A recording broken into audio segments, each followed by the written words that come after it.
Good evening, guys. How are you? I hope for all of you to be having a great day.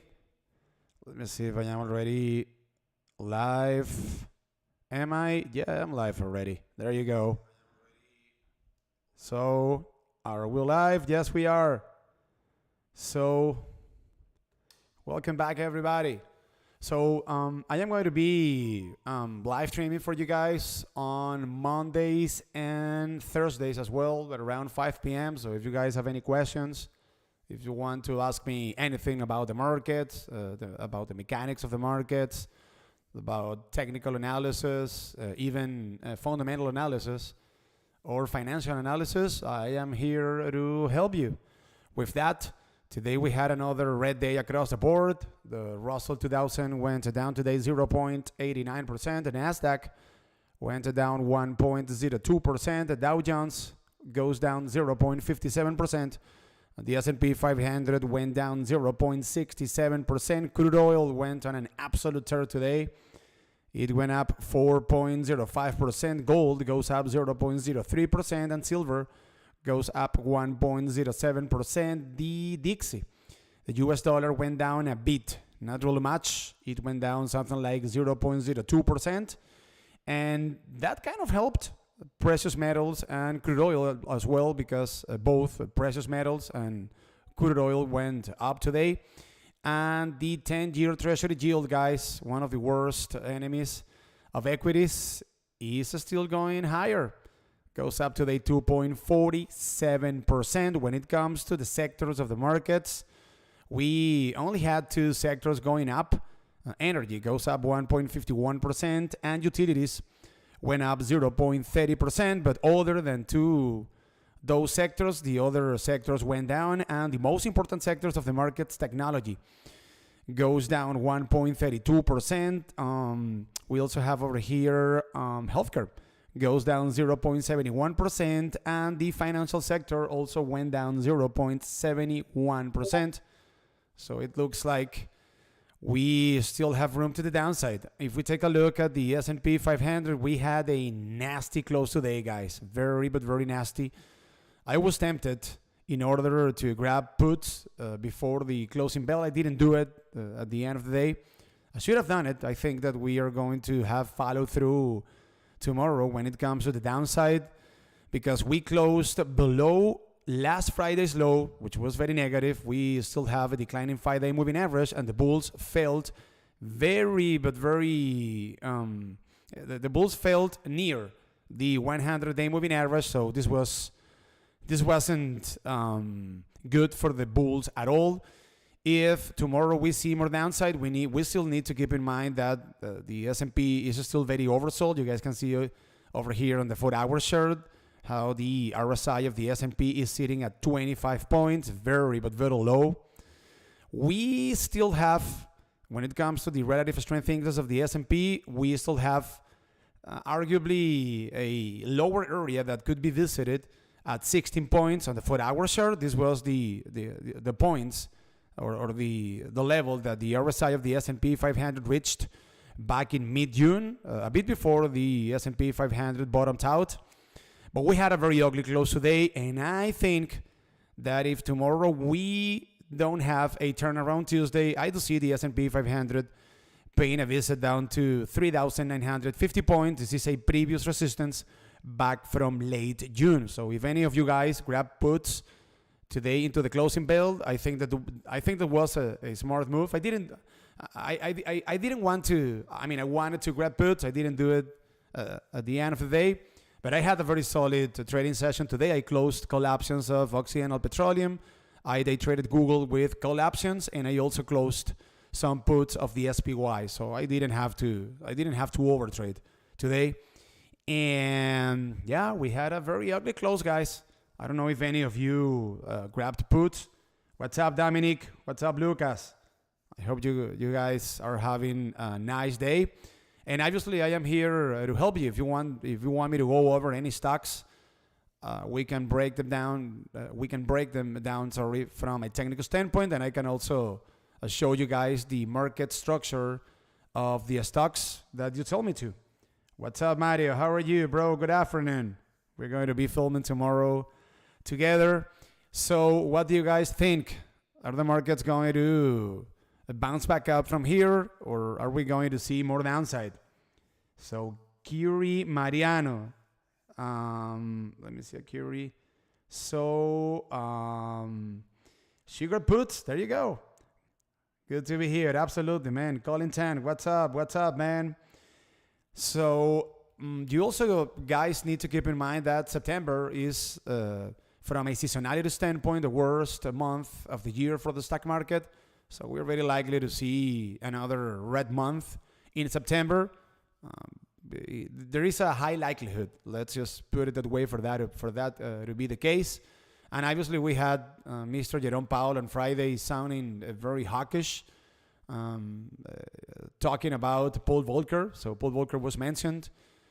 We have a bunch of concerning factors as of now in the markets. We have the 2-year yield at a 15-year high. We have oil going higher. The put options volume spiked last Friday, so the sentiment of the market is becoming more bearish. So we have about a bunch of facts on the table that to be concerned about. I'm not telling you guys to go all in puts. That's not the case. But in my case, I feel very bearish, and I think that we are about to see lower prices in the indices. I was taking a look at a survey on CNBC, and the stock that the greater amount of people want to buy the dip on is Nvidia. So I don't know what you guys think about Nvidia. Is that a viable dip? Downside. Josue Carrasquillo says we need then 300 puts to go in the money by September. No, 300 puts, Jesus Christ. Dennis Munoz, bro, could you bring up Arkk Invest? Absolutely, Arkk Innovation, Arkk, Tesla Witch, Kathy Wood. So I didn't take a look at Arkk Innovation today. This is Arkk, there you go. So it went down 1.66%. It is trying to hold $42 as support. $42 happens to be a previous support back from mid-July. And this is also a previous resistance back from mid-June. But we have a very ugly looking chart over here, guys. So we have a declining 5-day moving average. We also can see over here a death cross with the 50 SMA crossing below the 180 SMA on the 4-hour chart. We have declining 100-day moving average, declining 200-day moving average. This might be a stock that I would be interested in getting put options off, because if $42 happens to be broken to the downside, guys, we have a nice gap down to $39. $39 happens to be a previous support back from late June. This is a short, guys. On the flip side, if you guys are bullish on Arkk, or if maybe tomorrow we happen to see some sort of turnaround Tuesday, if the bulls of Arkk Innovation happen to be able to consolidate slightly above $42, and if the market as a whole happen to bounce back up, then maybe we could see Arkk Innovation bouncing back up to $46, which is an area of resistance in which the bulls failed on multiple occasions last week. So from $42, $43 up to $46, this would be a 7% profit trade. But I don't think this is going to be the case, guys, to be honest with you. So if I do see the bulls, I do see the bears rather taking out $42 and bringing Arkk. So I am accustomed to say Arkk because of the Maverick of Wall Street. So, scratch that. So I do see Arkk Innovation paying a visit down to $39. This would be a sweet short if we happen to grab puts as soon as $42 happens to be broken to the downside. Not a good looking short over here, definitely for the math. From the math. Is this Trading View? No, this is Thinkorswim. I use Thinkorswim. Yeah, Mario uses Trading View, and he uses Trading View perfectly well. Yeah, I am using Thinkorswim, correct. Makes sense, says Dennis Munoz. Agree 100% with you. Yeah, this is a short over here, guys. And mind you, full disclosure, I am very bearish on the markets as of now. So most of the technical analysis that you guys are going to be asking me to perform are going to sound a bit bearish, because I am not Anytime, bro. Anytime. So we have Tasala Aki. I think that Tasala is asking me to go over Nike. Is it? I haven't taken a look at Nike in quite a long time. Let me see over here. Down today, 0.37% and closes today's trading session at $107.88. Another ugly looking chart, guys. Declining moving averages. We are below the 5-day moving average, which is declining as well. So I think that Nike has room down to $104. $104 happens to be a previous support back from late July, also back from late June, and also back from late May. This might be maybe a viable dip if we happen to confirm this support along with areas of support in the S&P 500 and the NDX.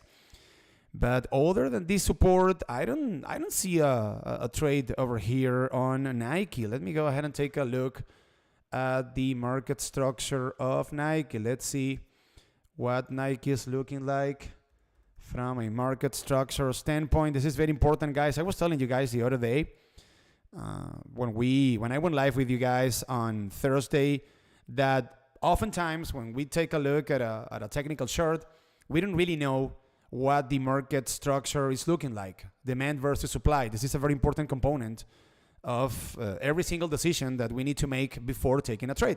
In the case of Nike, we have a fall in demand and also a fall in supply, but supply is above demand as of now. So I think that Nike is another candidate in order to see lower prices anytime soon, and maybe this area around $104 might be a viable dip if you happen to place a very tight stop loss, because if $104 happens to be taken out by the bears, we have a huge leg down over here down to $99 per share in the case of Nike. So let me see what else do I have over here. So what's up, guys? We have Colin 10, we have Kid 1 downside. He says, there you go, Lucas Daly. XOM put. Oh, I am gonna take the opposite side of that trade, bro, because today a bit before the closing bell, I got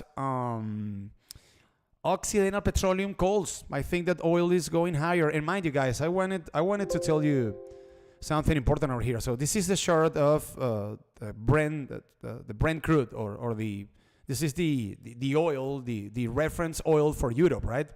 So oil is a trending commodity, guys. So in technical terms, we shouldn't be fighting the trend of oil. As of now, we have oil sitting above the 200-day moving average. That's very positive. And the bulls are about to make a test of the 100-day moving average near $106.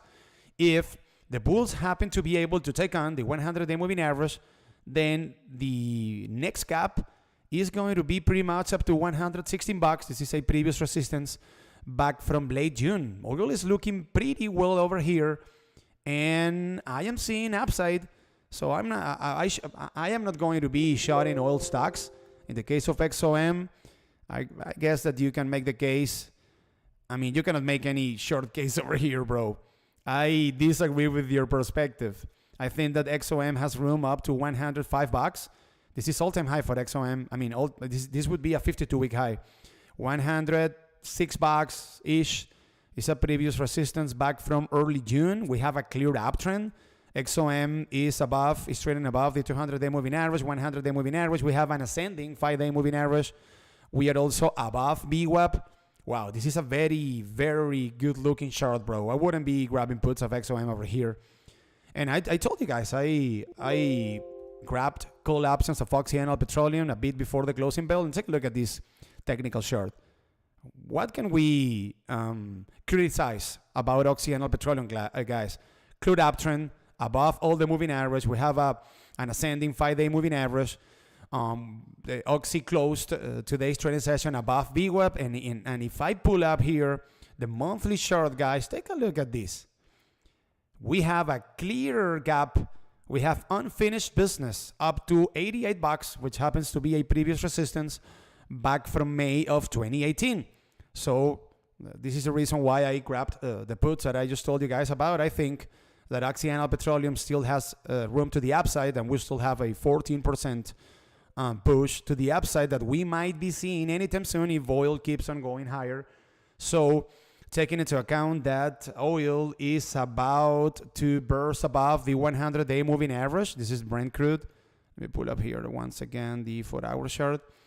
I wouldn't be shorting all stocks over here.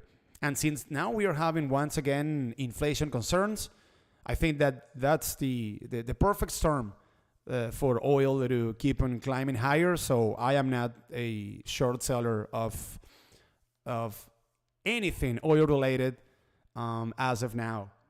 Maybe Mario can agree with me, right?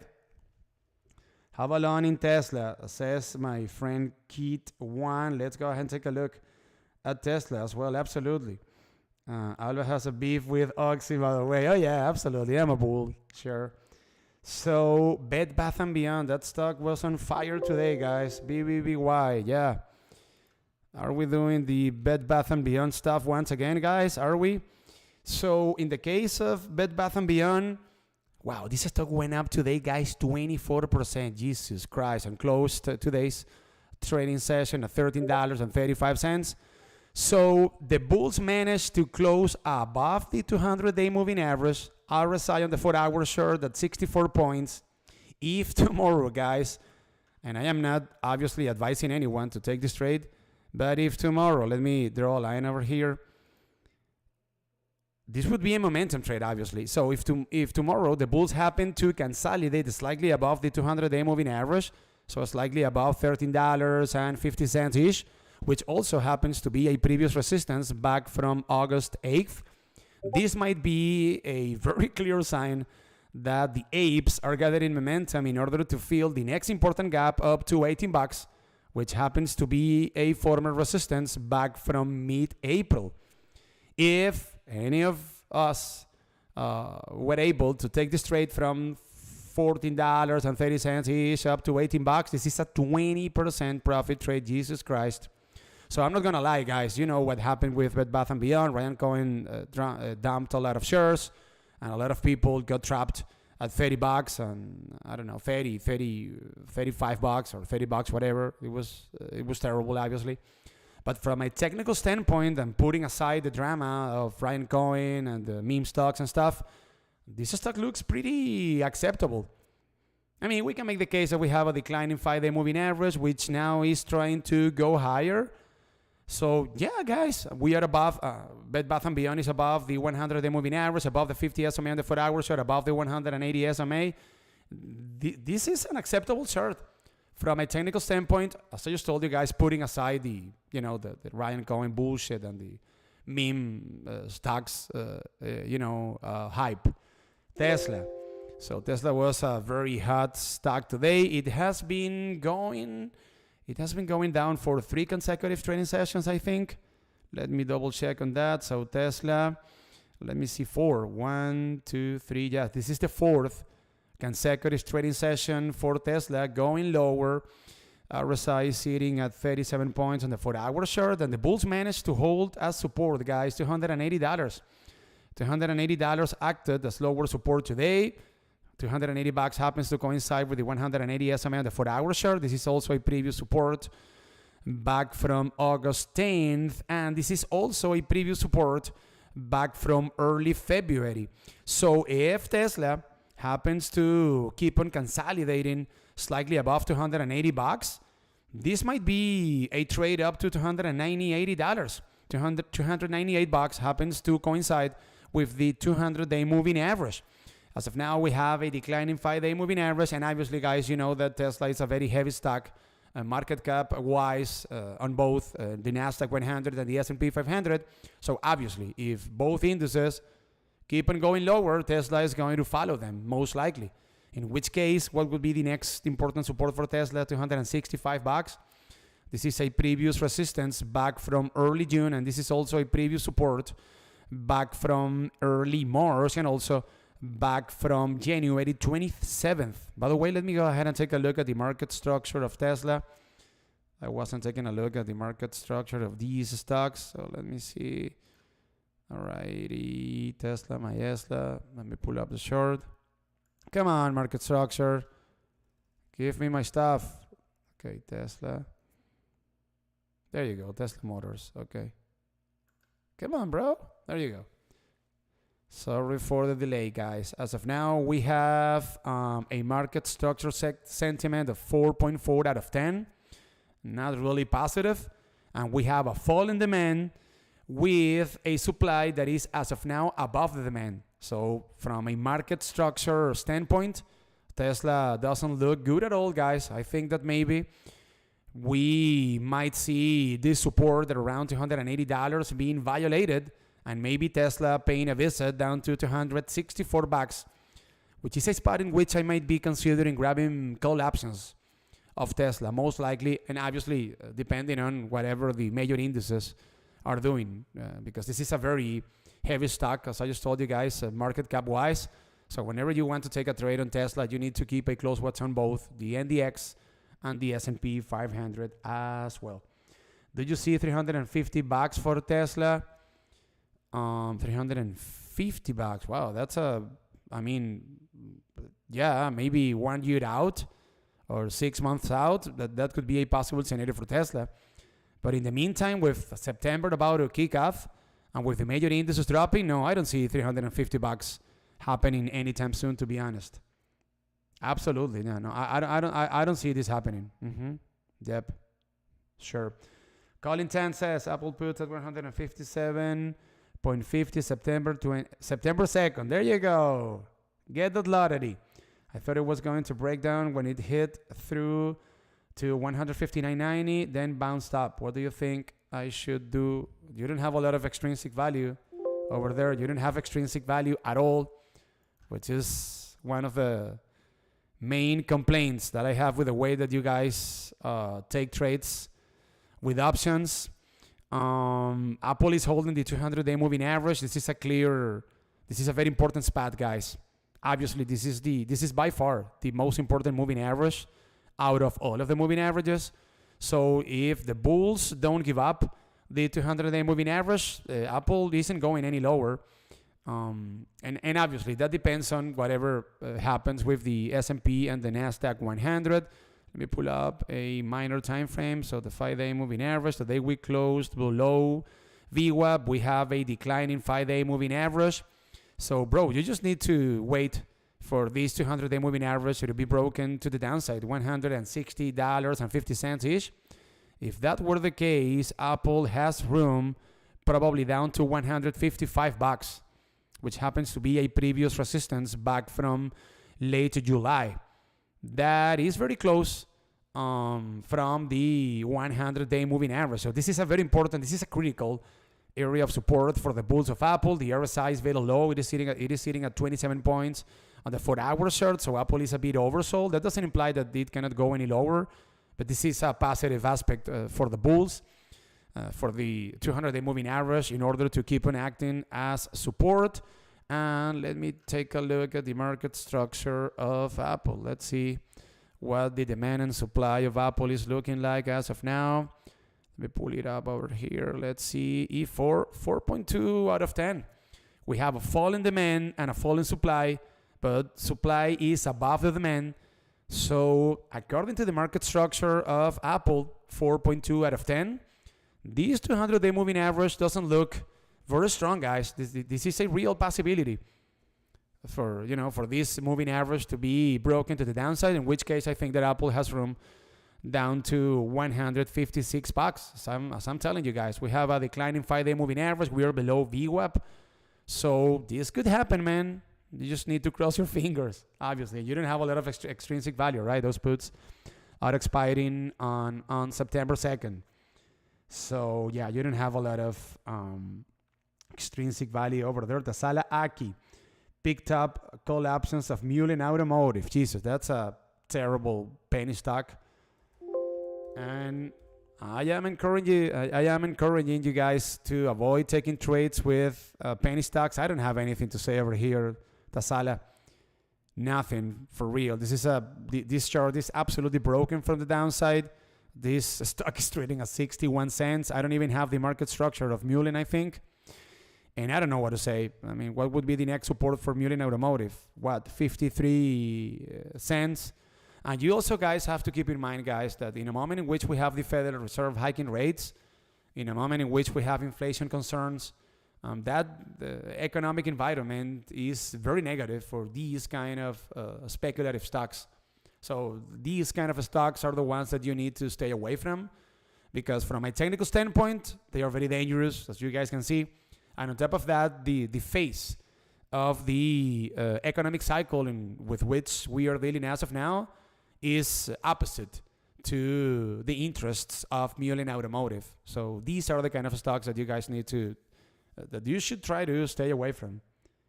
What's TOS, Anthony Alexander? This is Thinkorswim from TD Ameritrade. Guys, I gotta tell you, this is a very powerful platform when it comes to technical analysis. And most of you guys live here in the US.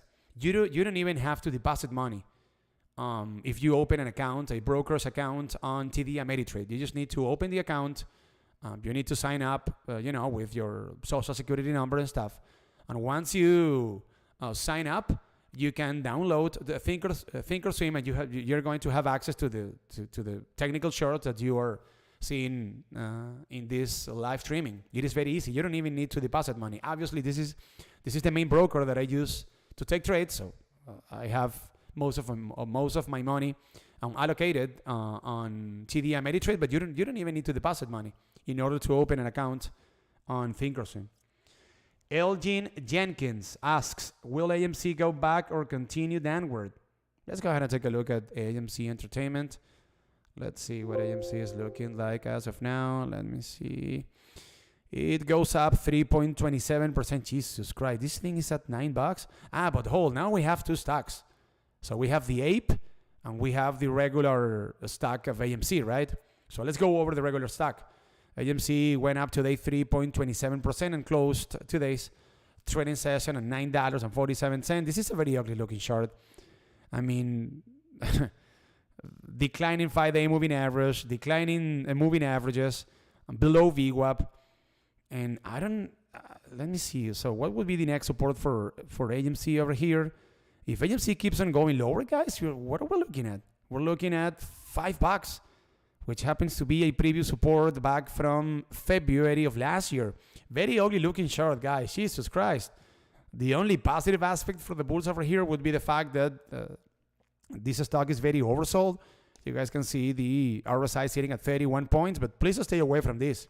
Unbelievable. I don't know what the ape is doing. Do I have the ape available here? I have the ape available, $6. Yeah, and the ape doesn't say anything either. Maybe, I don't know, a process of consolidation is slightly above $5.84. And if we take a look at the market structure of AMC, it is going to look very ugly, I think. Let me see. Is it? Let me see, AMC Entertainment. And, alrighty. Yeah, 1 out of 10. Take a look at the market structure sentiment. And we have a collapse in demand and a fall in supply. So no, it doesn't look like AMC is coming back to life anytime soon, guys. It doesn't look like. Very ugly looking chart, and we have a very poor market structure over here. So no, it doesn't look like this thing is coming back anytime soon. It's free. Can you explain the VWAP indicator? Sure. This is an indicator that resets every 24 hours. And this indicator basically shows you who is in control of the tape in minor time frames, or who is in control of the tape, let's say during every single trading session, regardless of the major, let's say, regardless of the major trend of the stock. So whenever you see a stock trading above VWAP, that implies that buyers are in control. And whenever you see any stock trading below VWAP, that implies that sellers are in control of the tape in minor time frames. Okay, because this is an indicator that resets every 24 hours. Okay, so this is something that is mainly used in order to day trade. So I use it. How do I use it? I try to avoid taking trades when a stock is trading below VWAP. So this is the volume weighted average price. It basically tells you what's the average price of any given stock, but based on the daily volume. Okay, so this is a very acceptable proxy. This is a very good indicator when it comes to finding out who's in control of any given tape from a daily perspective. So this is an indicator that I use a lot, okay? And in my case, I try, this isn't the case every single time, but I try not to start trades with the stocks that are trading below VWAP, all right? Anytime, bro. So if you're using TD Ameritrade, you can set up the VWAP indicator very easily, okay? And it is very useful. This is the 50% line. This is the 75% line. And this one is the 25% line. So whenever a stock visits the 75% VWAP, that implies that we are having some sort of very overextended push to the upside. So that's another sign that we shouldn't be opening a position over there. And whenever a stock drops down to the 25% VWAP, that implies that buyers are gone. So it is for the most part, it is for the most part not a good trade to be involved with. Let's just put it that way. If we happen to see a visit down to the yellow line that you guys can see over here, most people only use the 50% line of VWAP. Most people. I use these three lines: 75%, 50%, and 25%. Very, very important indicator, as I just told you guys. All right, guys. So I am going to wrap it up here. Keep in mind that I am going to be going live for you on Mondays and Thursdays, okay, from 5 p.m. To 5:30 p.m. Eastern Standard Time. So if you want to, ask me any questions, as I just told you, about technical analysis, market structure, fundamental analysis, or financial analysis, I am going to be here available for you guys in order to help you. So thank you very much for tuning in, and see you guys on Thursday at 5 p.m. Eastern Standard Time. So take care, guys. Have a good one. Bye. Keep it up. Bye.